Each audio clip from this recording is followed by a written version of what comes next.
নমস্কাৰ নিউজৰ বাতৰিলৈ স্বাগতম জনাই ষ্টুডিঅ'ৰ মজিয়াত মই পলদাস চাওঁ আজিৰ সংবাদ টিয়কত আছুৰ উদ্যোগত 57 সংখ্যক ৰাভা দিৱস উদযাপন ছাত্ৰ ছাত্ৰীসকলৰ মাজত বিতৰণ কৰা হয় শৈক্ষিক সামগ্ৰী নিউজৰ ৰিপৰ্ট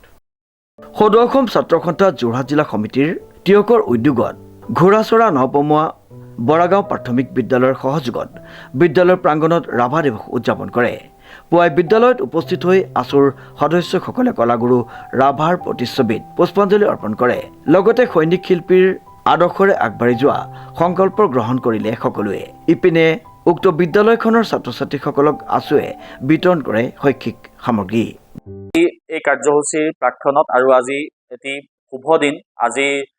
বিষ্ণুপ্ৰসাদ ৰাভাদেৱৰ আজি স্মৃতি দিৱস আৰু আমি সমগ্ৰ অসমে পালন কৰিছে আমি সদৌ যোৰহাট জিলা ছাত্ৰ সন্থাই আজি আমি প্ৰথমতেই আমি তেখেতলৈ শ্ৰদ্ধাঞ্জলি জ্ঞাপন কৰিছোঁ আৰু তাৰ পাছতেই এই সুন্দৰ দিনটোত আমি এই কাৰ্যসূচীটো আমি গ্ৰহণ কৰিছোঁ আৰু ৰাইজে যিধৰণে আমাক আদৰি লৈছে আৰু এই অনুষ্ঠানটো যিধৰণে সহযোগিতা আগবঢ়ালে আমি সকলোকে ধন্যবাদ জ্ঞাপন কৰিছোঁ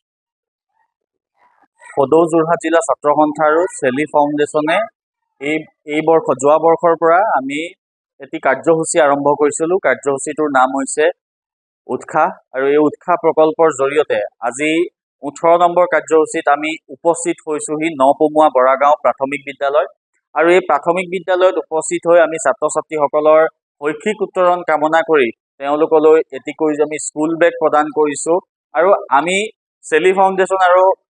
সদৌ যোৰহাট জিলা ছাত্ৰ সন্থাই এটা কথাই আমি আশা ৰাখিছোঁ যে প্ৰাথমিক বিদ্যালয়ক চৰকাৰী প্ৰাথমিক বিদ্যালয়ৰ ছাত্ৰ ছাত্ৰীসকলক শৈক্ষিক উত্তৰণ হ'ব লাগে এই ক্ষেত্ৰত আমি ছাত্ৰ সংগঠন হিচাপে যি কৰণীয় আছে আমি কৰি যাম আৰু সমান্তৰালকৈ চৰকাৰৰ প্ৰতি অনুৰোধ জনাইছোঁ এই ছাত্ৰ ছাত্ৰীসকলক সকলো ধৰণৰ সুবিধা প্ৰদান কৰি যাতে ছাত্ৰ ছাত্ৰীসকলে চৰকাৰী প্ৰাথমিক বিদ্যালয়ৰ প্ৰতি আকৃষ্ট হয় আৰু ইয়াত যাতে এনৰলমেণ্ট বৃদ্ধি পায় তাৰ কাৰণে এনেকুৱা ধৰণৰ পদক্ষেপ গ্ৰহণ কৰিবলৈ আমি অনুৰোধ উল্লেখযোগ্য যে যোৰহাট জিলা আছুৱে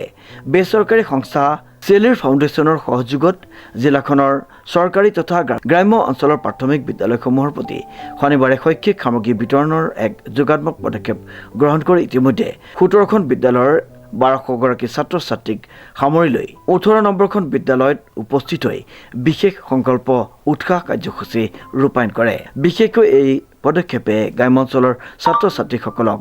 বিদ্যালয়লৈ অহাত আকৰ্ষিত কৰিব আৰু তেওঁলোকৰ কিছু হ'লেও অভাৱ অভিযোগৰ পূৰ্ণ হ'ব বুলি আশা প্ৰকাশ কৰে উদ্যোক্তাসকলে টিয়কৰ পৰা বিৰাজ বৰাৰ ৰিপৰ্ট নিউজ নাও।